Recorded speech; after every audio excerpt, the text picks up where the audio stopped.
End gold buyers మీ కష్టాల్లో నమ్మకమైన మీ ఆత్మీయ నేస్తం.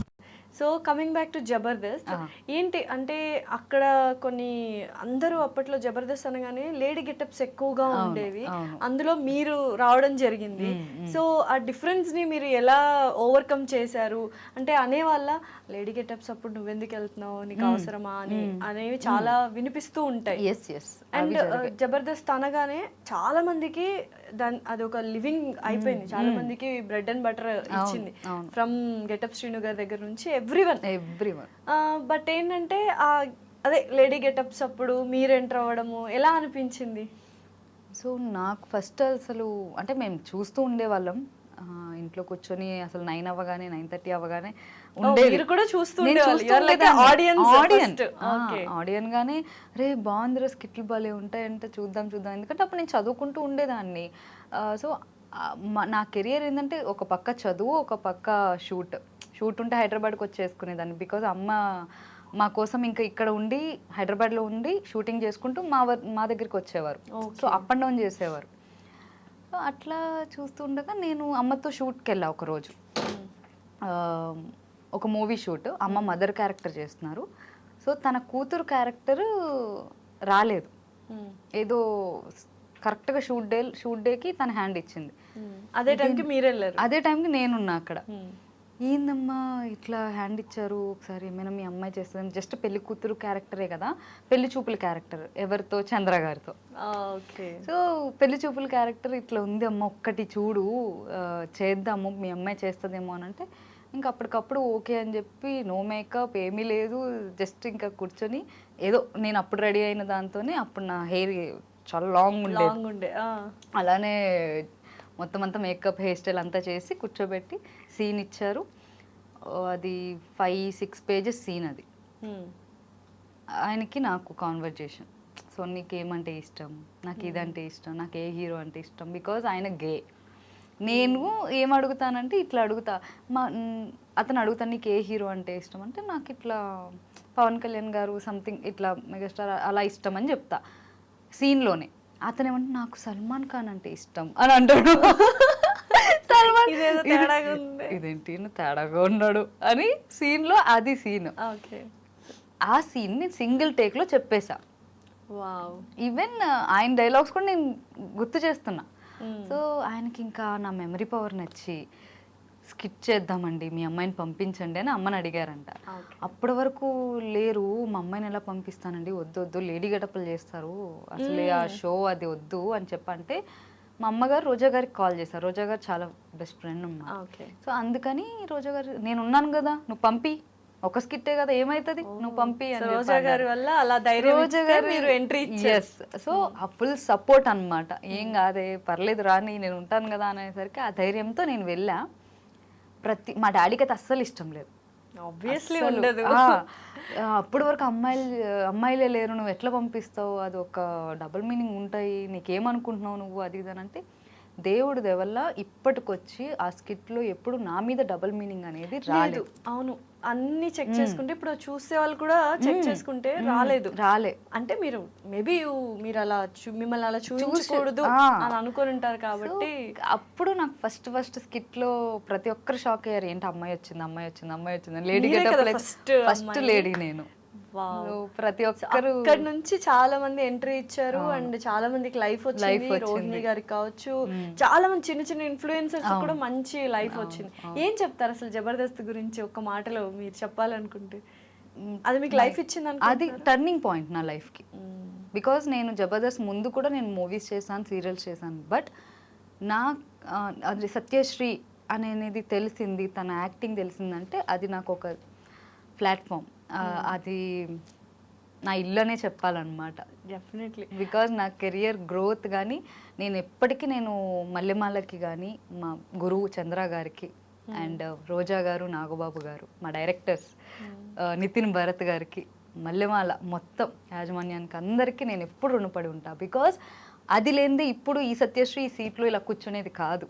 అది మాత్రం నేను ఎప్పుడు ఆ గ్రాటిట్యూడ్ ఉంటుంది నాకు. సో ఎప్పుడైనా అనిపిస్తుంటుందా సెట్ కానీ ఆ టీమ్ అదంతా మిస్ అవుతున్నాము, మళ్ళీ ఒక్కసారి చేస్తే బాగుండు? అవును, అంటే నేను తర్వాత కూడా చేశాను, బుల్లెట్ భాస్కర్ గారు స్కిట్లో చేస్తూ వచ్చేదాన్ని. బట్ ఈ మధ్య కాలంలో ఏమవుతుందంటే మూవీస్కిను ఆ డేట్స్కి క్లాష్ అవ్వడం వల్ల ఉంటే అక్కడే ఉండాలి, లేదంటే ఇటు ఇటు అవును. సో నాకేంది కొద్దిగా రెండు పడవల మీద ఎందుకు కాల్ వేయడం, ఉంటే ఒకదాని మీదే ఉందాం, అది నా పుట్టిల్లు, నేను ఎప్పుడైనా వెళ్ళొచ్చు, సో ఎప్పుడైనా ఆల్వేస్ వాళ్ళు వెల్కమ్గానే ఉంటారు, సో కాబట్టి ఇంకా నో ప్రాబ్లం అని ఉంది. సో అక్కడ ఆర్టిస్టులను చూస్తే జబర్దస్త్ ఆర్టిస్టులు చాలా మంది they are like in very good position. ఎలా అనిపిస్తుంది ఎప్పుడైనా మీరు గెట్ టుగెదర్ చేసుకోవడం అట్లా ఉంటే ఉంటుందా? ఉంటుంది ఉంటుంది ఓ ఉంటుంది. నైస్. చాలా మంది మేము అప్పుడప్పుడు కలుస్తూ ఉంటాం, సో కాబట్టి చాలా హ్యాపీ అనిపిస్తుంది. బికాజ్ అక్కడ నుంచి మేము ఇప్పుడు బిగ్ స్క్రీన్కి చాలా మంది మా టీమ్ లీడర్స్ కానీ నాతో ఉన్న యాక్టర్స్ కానీ ప్రతి ఒక్కరు ఇలా స్క్రీన్ మీద కనిపిస్తూ ఉంటే ఎస్ హ్యాపీ, మేమేమనుకున్నామో అది రీచ్ అవుతున్నాం అని అనేది. ఎందుకంటే మేము అక్కడ కూర్చున్నప్పుడు లేదురా మన కెరియర్ ఇది కాదురా, మనం ఇట్లా చేయాలిరా మూవీస్, ఇట్లా ఉండాలిరా, ఏ ఆఫీస్ ఉంది ఏంటని ఇట్లా మాట్లాడుకునేవాళ్ళు. నైస్. సో కాబట్టి ఆ సపోర్ట్ ఉంది. ఎక్కడ కూడా ఎవరు కూడా అంటే జెలస్ ఫీల్ అవ్వడం కానీ ఈ క్యారెక్టర్ వీడికి ఎందుకు వచ్చిందిరా బాబు, లేదంటే ఈ క్యారెక్టర్ దీనికి ఎందుకు వచ్చింది అనేటట్టు లేరు. అలాంటి ఎన్విరాన్మెంట్ లేదు, చాలా పాజిటివ్, ఎదిగితే హ్యాపీగా ఫీల్ అవుతారు. అయితే ఒక పాయింట్ ఆఫ్ టైంలో అందరూ ఫస్ట్ ఇనీషియల్లో అందరూ జబర్దస్త్ని చాలా ఏమంటారు ఓన్ చేసుకున్నారు, కానీ ఒక పాయింట్ ఆఫ్ టైంలో ఎక్కడో లైన్ దాటేశారు, వల్గారిటీ వైపు వెళ్ళిపోతుంది అన్న టైంలో చాలా మంది నెగటివ్గా మాట్లాడుతుండే. అప్పుడు ఏమనిపించేది మీ అందరికీ, లైక్ ఆర్టిస్టులు అందరికీ ఇంక్లూడింగ్ నాగబాబు గారు, రోజా గారు, ఎక్కడో ఆ లైన్ దాటేశారు అన్న థాట్లో అందరూ ఉన్నారు అప్పట్లో, అందరూ కామెంట్స్ కానీ ఇవి కానీ. What is the thought process మీ అందరికీ అప్పట్లో? అంటే నా వరకు అది వచ్చేది కాదండి, ఎందుకంటే నేను నా పని ఏదో నేను చూసుకుంటూ వెళ్ళిపోయేదాన్ని. నాకేంటంటే నా మీద కౌంటర్ వేస్తే నేను ఫీల్ అవుతా. సో షో అనేది షో ఫార్మేట్ అనేది అన్ని చూసుకునే వాళ్ళు చేస్తున్నారు, అలా అని చెప్పి ఒక ఆడపిల్ల మీద డబుల్ మీనింగ్ వేయలేదు. ఏ రోజు ఒక ఆడపిల్లని తక్కువ చేసి ఆ షో చూడలేదు. సో ఎప్పుడైనా డబుల్ మీనింగ్ వేస్తే అది లేడీ గెటప్స్ మీదే వేసారే తప్ప మా మీద వేసుంటే కనుక మేము అప్పుడు మేబీ రియాక్ట్ అయ్యే వాళ్ళం. మమ్మల్ని ఎప్పుడు అట్లా ఎప్పుడు లేడీస్ ఎవరైతే లేడీస్ వస్తారో, ఈవెన్ ఐ డిడ్ ఆది గారి దాంట్లో నేను కూడా స్కిట్ చేశాను, కేవో కార్తిక్ గారి దాంట్లో నేను స్కిట్ చేశాను. అమ్మాయిల మీద ఎప్పుడు చేయలేదు అనేది ఏముంది.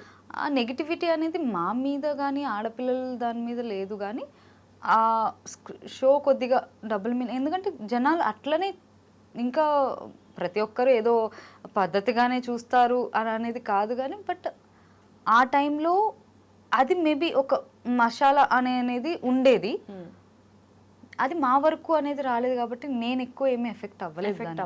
ఓకే.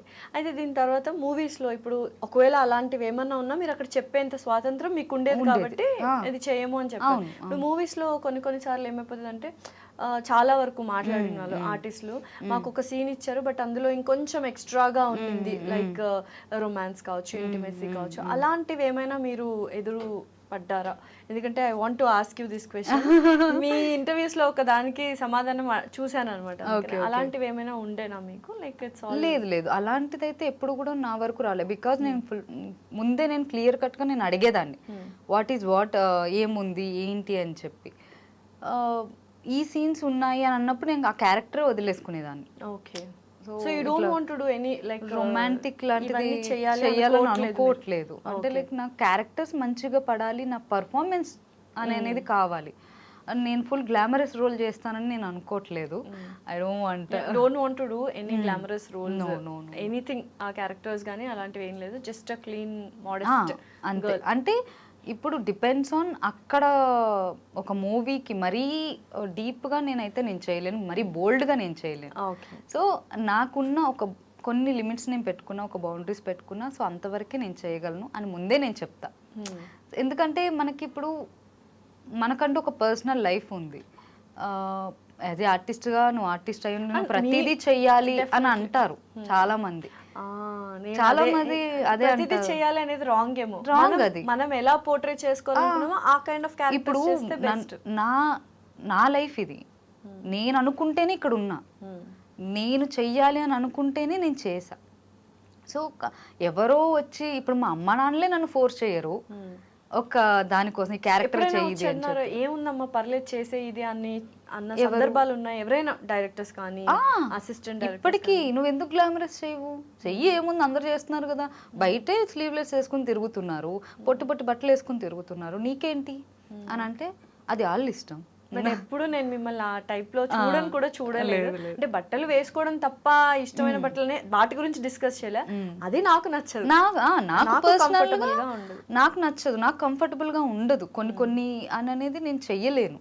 సో అది మీకు నచ్చకపోతే అది నా ప్రాబ్లం కాదు. సో హౌ డిడ్ యూ అంటే నో అని చెప్పడానికి కొంచెం మంచిగానే చెప్పాలి, కఠినంగా చెప్తే మళ్ళీ నెక్స్ట్ ఏమైనా ఆపర్చునిటీస్ ఇవ్వరని ఒక so many things going on కదా.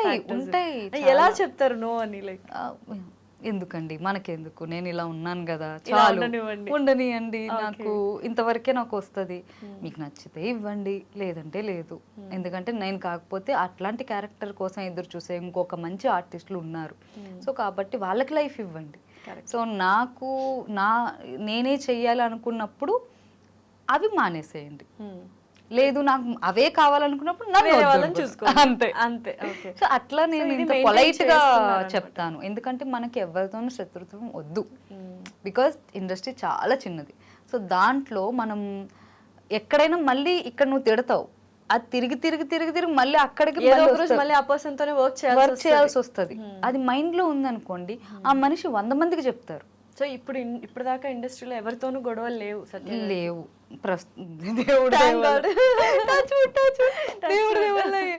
ఎవరితోనూ గొడవలు లేవు. ఎందుకంటే నేను అందరితోనూ మర్యాదగానే మాట్లాడతాను. లేదు నాకు ఇది నచ్చదంటే మర్యాదగానే చెప్తాను. ఎందుకంటే give respect and take respect అనేది నా పాలసీ. అట్లానే ఉంటాను అనమాట.